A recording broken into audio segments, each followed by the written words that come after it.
सांग माने आज सकाळर ब्रेकफास्ट सबुदिन एमितिरे पिला माने मुढ़ी डोसा परोटा खाई विरक्ति हो जाउछंती।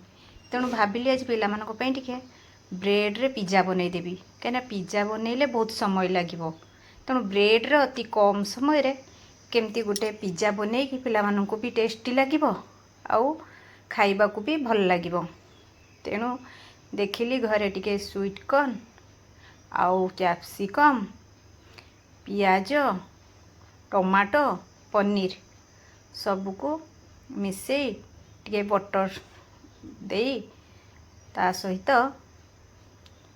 टिके हमर टमाटो सॉस देली ता भितरे ब्रेड रे प्रथमे टिके लगेली कौन ना बटर लगेगी ताकू मु गरम हवा पाई किसी समय छाड़देली। से समय भितर पनीर टिके ग्रेट करनेली टमाटो सॉस आउ पुदीना सॉस टिके रेडी करनेली ता भितर ब्रेड रे टिके टमाटो सॉस टिके पुदीना सॉस टिके सेजवेन पकेकी ताकू ता देहरे जो स्वीट कॉर्न आउ सब मसला तार रेडी करथिली से मसला को टिके देदेली देदेला परे ताकू ता भितरे मोर ओभन भी गरम हो जाइथिला।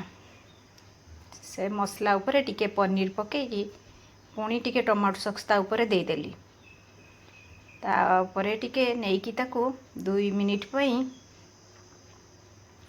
आमर 2 मिनिट रु 3 मिनिट गरम करिया पई सिझिबा पई टिके ब्रेड टाकू रखीदेली ता भितरे ब्रेड 2 मिनिट परे ब्रेड रेडी हो गला। तापरे पिला माने को धरी झियो को खाइबा को देली। झियो कहला माँ बहुत भल लगुच आ बहुत टेस्टी मध्य होइछि। सकाळ पिला मानक पई टिके कौन भल खाइबा करबा को देई देले मते भारी खुशी लगे।